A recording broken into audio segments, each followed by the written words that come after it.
Hi, I'm England and I'm in Lone Island making harvesting wild rice.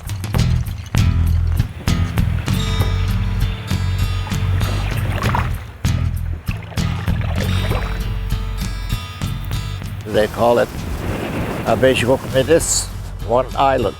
And it's beautiful here, a beautiful country.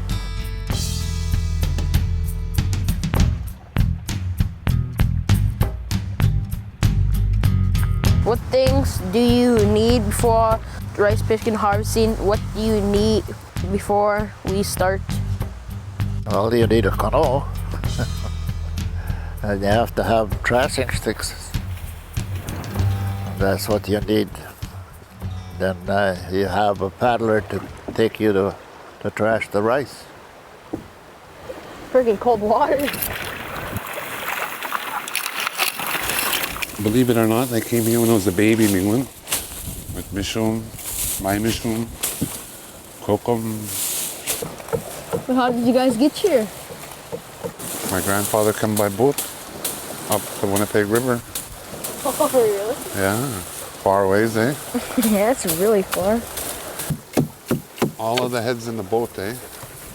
Our people would come around here around harvesting time, which is centered around the full moon in September.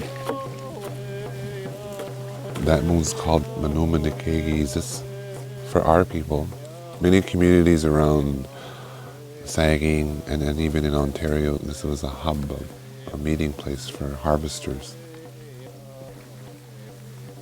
Old timers, they would fill the canoe twice in a day.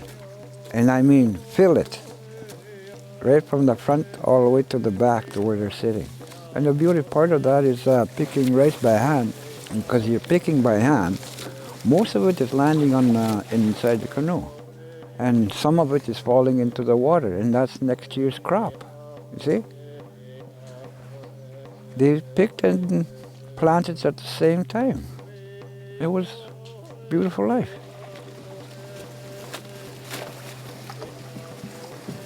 Why is traditional food better for us? Looking back at my elders, they never had sugar diabetes. They never had heart attacks.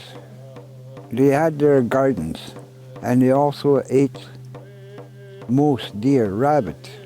Those are natural foods. It's our way of life in traditional food. There's nothing mixed. It comes straight from Mother Earth and into the house. It's Indian rice, wild rice. And it's very nutritious, very tasty. You can make all kinds of things with wild rice. You can use fruit in it, meat, make a casserole, stir fry. Our people used to make popcorn out of it once they harvested. Yeah, that's my favorite dessert, one of them.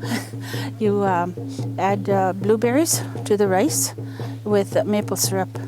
Oh, that's really tasty. Very healthy for diabetics too.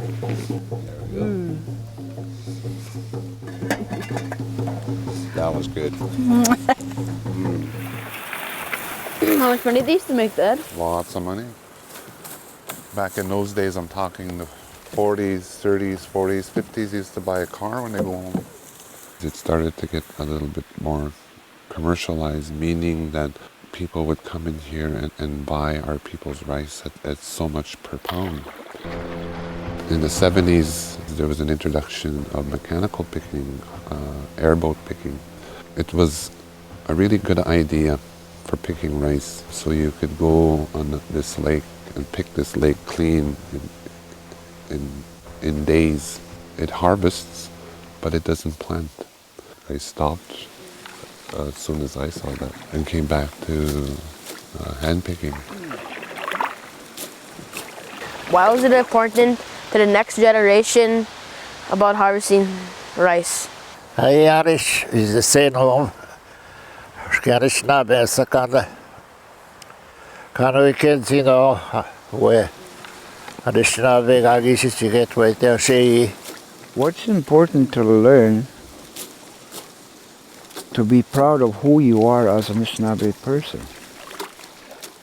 And to learn all these things in life the good things in life, like the nature, the animals, the seasons, like the rice picking season, so that when you grow up and be an old man like me, that you'll be able to teach what I just teach you today. It's important, big ones, to know this stuff. Maybe pick enough, it'll last us the winter, last us till next season.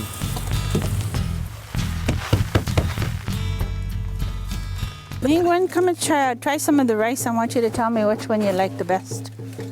Here we have white rice. And try a little bit of that. Ooh, no, brown rice. And here we have the wild rice. And try some of that. It's delicious. Salty, yogurty, goody.